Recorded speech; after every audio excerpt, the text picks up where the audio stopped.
है इसका कोई जवाब? उनका वो प्रतिष्ठित है तो उन्होंने ये व्यवस्था कर, बाकी किसी की नहीं कर ये देंगे, व्यवस्था इसलिए कर उन्होंने देगा। दुष्ट जवाहरलाल नेहरू के माध्यम से, आप दुष्ट, उन्होंने अंग्रेजों ने हर चीज जवाहरलाल नेहरू के माध्यम से ही थोपी। उनको जो है ना जनगण मनगण उस समय जो है राष्ट्रगान नहीं बन पाया। आपका राष्ट्रगान क्या था मालूम है? वंदे मातरम सुजलाम सुफलाम शस्य श्यामलाम। ये तो जवाहरलाल नेहरू ने बाद में घुसेड़ा है, जन गण मन नायक दिया है ये। जो हमारी कॉन्स्टिट्यूएंट असेंबली है उसने इसे रिजेक्ट कर दिया था जनगण मन को, क्योंकि ये तो रविन्द्रनाथ टैगोर ने जॉर्ज पंचम की स्तुति में गाया हुआ गीत है। हाँ, जो 1911 में गाया हुआ गीत हमारा राष्ट्रीय गान क्यों होना चाहिए? और ये इन्होंने तब किया जब कॉन्स्टिट्यूएंट असेंबली में इस मुद्दे पर चर्चा हुई। कॉन्स्टिट्यूएंट असेंबली ने इनकी बात को अमान्य किया। फिर उन्होंने जब इनकी सत्ता में घुस गए तो इन्होंने अपने हिसाब से ये सब काम कर लिए। आर्टिकल 370 इन्होंने क्यों घुसेड़ा ये मुझे आपको मालूम है? ये जवाहरलाल नेहरू मैं भी लगाता हूँ 2 मिनट में। जी जी। तो आपको श्याम सुंदर जी ये मालूम है कि अंग्रेजों ने अपने सभी हितों को साधा, आपको कॉमनवेल्थ का हिस्सा बना दिया कि आप हमारे परमानेंट दास हैं। इनकी महारानियां आती हैं तो उसे 21 तोपों की सलामी मिलती है और आपके प्रधानमंत्री को वीजा की जरूरत पड़ती है। क्या तरीका है ये? आपका जो है सभी चीजें ब्रिटिश में अप्रूवल के लिए जाया करती थी 1950 तक। क्यों जाती थी?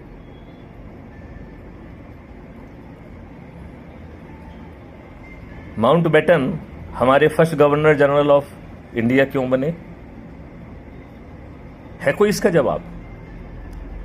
आपने अंग्रेजों के वही नियम कानून जो अंग्रेज की सोची समझी रणनीति के तहत बनाए गए थे कि हम जो है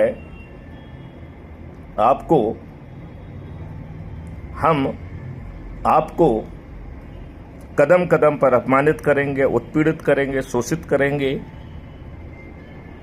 ऐसा नियम कानून जो प्रक्रिया में उलझाकर न्याय से वंचित रख के लिए बनाया गया था, जिससे आप में कभी ब्रिटिश साम्राज्य के तरफ आंख उठाकर देखने की हिम्मत ना हो, यह कानून हमारे ऊपर क्यों थोपे हुए हैं?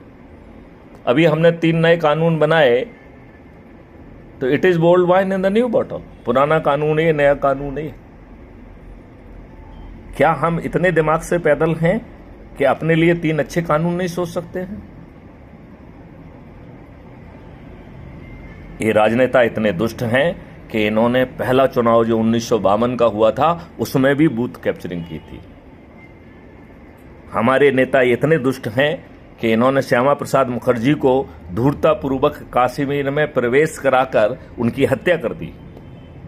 हमारे राजनेता इतने धूर्त हैं कि हमारे लाल बहादुर शास्त्री, विदेशी जमीन पर उनकी हत्या हुई, उनका शरीर नीला पड़ गया। रसिया ने 2 जो है खानसा में जो उस समय के एम्बेसडर मिस्टर कॉल थे, जो कि शायद श्रीमती गांधी के रिलेशन में भी आते थे, उनके 2 खानसामों को अरेस्ट किया था। फिर लाल बहादुर शास्त्री की पत्नी की मांग के बावजूद भी पोस्टमार्टम क्यों नहीं कराया गया? श्यामा प्रसाद मुखर्जी की मां की मांग के बावजूद भी आप कितने दुष्ट हैं कि आपने उस समय ट्राम के किराए बढ़ा दिए, जो कि वेस्ट बंगाल की लाइफलाइन थी, और वहां की जनता ट्राम का किराया कम किया जाए इस आंदोलन में घुसा के आपने श्यामा प्रसाद मुखर्जी की मौत का मुद्दा ही दबा दिया। और भाजपा जो इतनी बार जो है ना 13 दिन 13 महीने और फिर एक पूरा कार्यकाल माननीय अटल बिहारी वाजपेयी का और अभी तीसरा कार्यकाल माननीय नरेंद्र मोदी जी का चल रहा है, इन्होंने जांच क्यों नहीं करा पाई? इनके दीनदयाल उपाध्याय संदिग्ध परिस्थितियों में मारे गए, इन्होंने ठीक ढंग से जांच क्यों नहीं की? लिहाजा सभी राजनीतिक पार्टियां, सभी राजनेता दुष्ट हैं। ये जाति, धर्म, संप्रदाय और संघ राजनीतिक समीकरण के आधार पर टिकट के लिए लोगों को, उम्मीदवारों को शॉर्टलिस्ट करते हैं। यह इतने दुष्ट हैं कि इन्हें अच्छे लोगों में, ये इतने दुष्ट हैं कि इन्हें अच्छे लोगों में, ये इतने दुष्ट हैं कि इन्हें अच्छे लोगों में जीतने की संभावना नहीं दिखती है। इन्हें दुर्जनों में, दुष्टों में, अपराधियों में, भाई बलियों में ही जीतने की संभावना दिखती है। हम कितने दुष्ट हैं, हम कितने दुष्ट हैं, और हमारी दुष्टता कैसे कम होगी? श्याम सुंदर जी,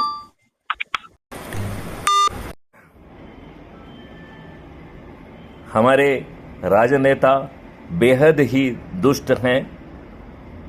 इनकी दुष्टता का कोई सानी नहीं है। इन्हें अपराधियों में, दुष्टों में, दुर्जनों में, अपराधियों में, बाहुबलियों में और धनबलियों में ही जीतने की संभावना दिखती है। ये बेहद ही घटिया और बुरे चरित्र के लोग हैं। सभी राजनीतिक पार्टियां हथकंडे अपनाकर जीतती हैं। और ये हथकंडे क्या हैं?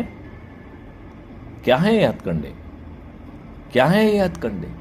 ये हथकंडे हैं फ्रीबी बांटना, दारू बांटना, साड़ी बांटना, पैसे बांटना, मुर्गे बांटना, गरीबों के वोट को खरीदना लेकिन उन्हें रिप्रेजेंट नहीं करना। ये दुष्ट राजनेता अपने आप को पार्टी का अधना सपाई कहते हुए गर्व महसूस करते हैं। इन दुष्टों की छाती फटती है ये कहते हुए कि मैं इतने लाख लोगों का प्रतिनिधि हूं, मैं उनके लिए संघर्ष करूंगा। ये दुष्ट राजनेता चाहे वो किसी भी पार्टी के हों, ये आपको अच्छा भारत नहीं दे सकते। अब सवाल उठता है कि आपको अच्छा भारत कैसे मिलेगा, और आपको अच्छा भारत देगा कौन? कौन देगा आपको अच्छा भारत? यह, इस पर विचारण करना मुझे लगता आवश्यक है। तो क्राइम फ्री भारत मिशन ने एक पूरी विकेंद्रीकृत नेतृत्व व्यवस्था के तहत एक अच्छे भारत के संकल्प का नामक दीपक जो है उसको जलाने से ये आज की दुष्ट व्यवस्था, आज के दुष्ट राजनेता, आज की दुष्ट राजनीति, आज के दुष्ट राजनीतिक पार्टियां ये विलोपित हो जाएंगी।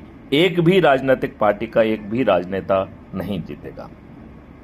अगले सेशन में मैं आपको बताऊंगा कि यह कैसे होगा। जय हिंद, जय भारत, वंदे मातरम, जय गुरुदेव।